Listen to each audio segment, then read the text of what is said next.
The priest will never get married to you. You will never stay in the same house with a priest. Why are you running behind the priest? Bishop Bibi don't ask woman them for leave father alone. But woman that they talk say father then they find more and more. They get money.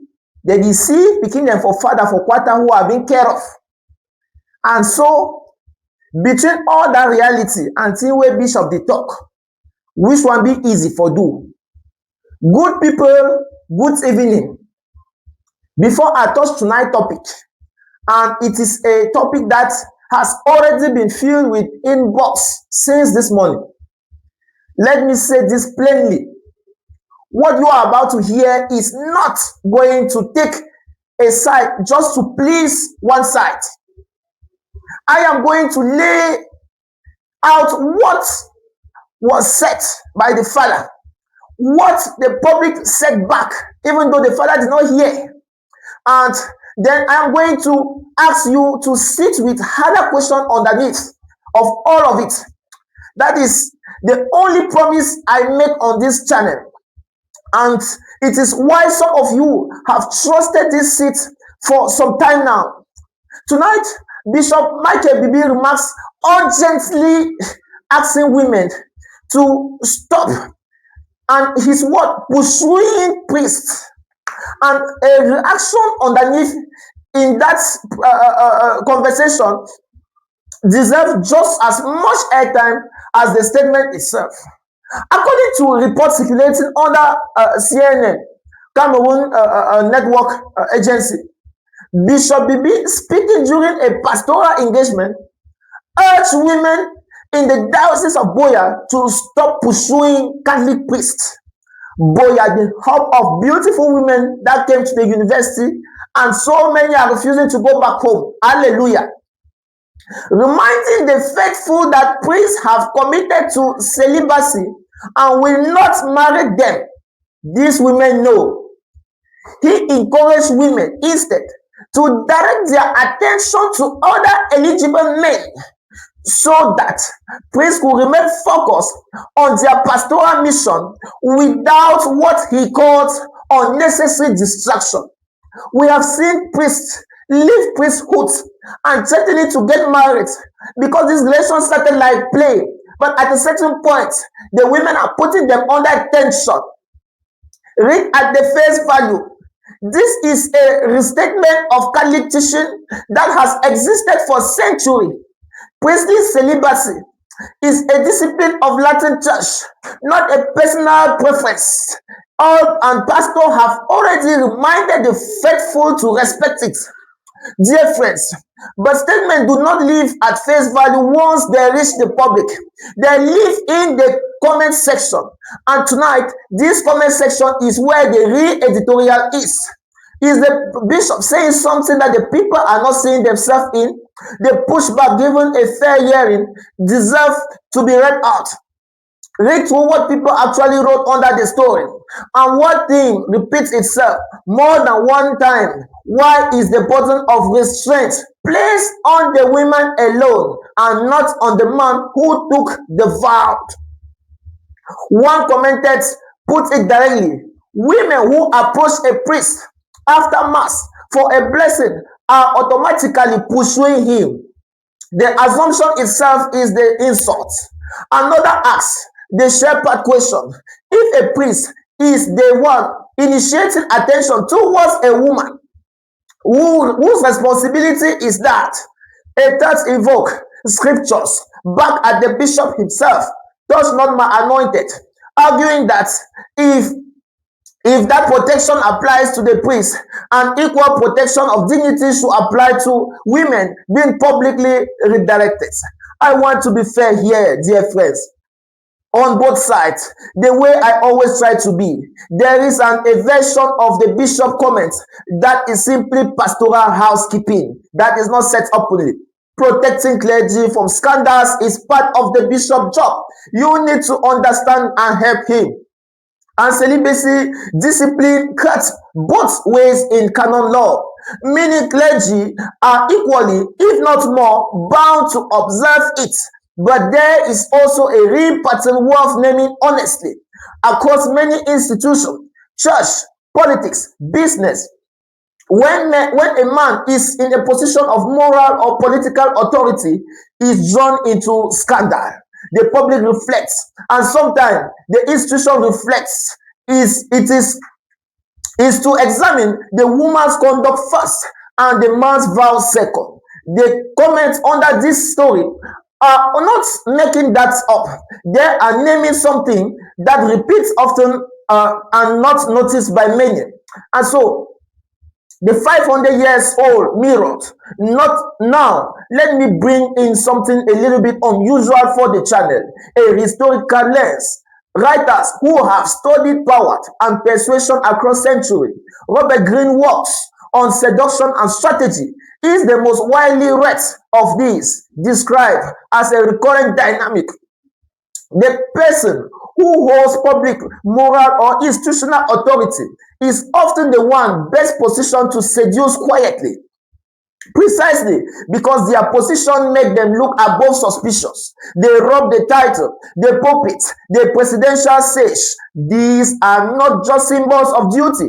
Historically, they have also functioned as camouflage. Here is the twist I want you to sit with tonight. In Cameroon and frankly across much of our political and religious landscape, we live two scripts simultaneously. Publicly, we preach discipline, celibacy, fidelity, sacrifice for the nation. Privately, the pattern that repeats in political circles as much as in clerical ones is a second household nobody officiates. Children who carry a famous surname quietly and are cared for discreetly. Widows left to manage on their own once the arrangement is no longer convenient. A young single woman drawn into relationship without powerful men who remain unavailable by design. Distant, undefined, never public. I am not naming individual tonight. And I will not, because doing that without proof is not journalism, it is defamation. But I am naming the pattern because you already know it. You have seen it in your own town, in your own church, in your own ministry. The sermon and the lifestyle are two different documents. And the gap between them is where all the tonight outrage actually lives. The bishop's comments did not create that gap. It simply reminded the public that the gap exists. And the public quite reasonably asks why only the side of it keep getting lectured. Only the women's side is being targeted. Why your support matters and why it works. Let me speak to you plainly now, dear friend, the way I do every week. A script like this particular one you are listening to, is not built in 10 minutes. It requires reading the original statement carefully, reading through the public reaction honestly, instead of cherry picking the loudest voice and then having the discipline to say, here is the pattern, without crossing into naming people I cannot prove anything about. That balance takes hours and it takes restraint. And I do it because you at 45, at 55, at 65 have lived long enough to know the difference between gossip and analysis, and you deserve a channel that respects that ideology. If tonight's script gave you language for something you already sense but hadn't heard said out loud, three things: ask honestly, not as a formality. First, share this with someone who was in that comment section arguing past each other. This script gives both sides something to actually respond to. Secondly, subscribe on YouTube, on Facebook, on TikTok, wherever you are watching. It costs nothing and it turns the platform. This is the kind of measure Cameroonian commentary that should reach more people of your age and your children. Third, consider that Cameroon Wahala have a membership and that you have to be part of the membership. It is the reason no sponsor get to decide which bishop, which minister, which general I am allowed to discuss honestly. Your membership is the wall that protects the independence of our voice, and in exchange you get the deeper document and the first look at what we cover next. I am not asking for blind trust. I am asking you to judge tonight's trip the way you have judged any of them. Did I show you the statement? Did I show you the pushback fairly? Did I stop short of accusing anyone I cannot prove anything about? That is the bar I hold for myself every single time I want to talk to you. I want now to act on what you know already. Here is my closing thought. Knowledge that only produces anger changes nothing. So no need labeling left or right.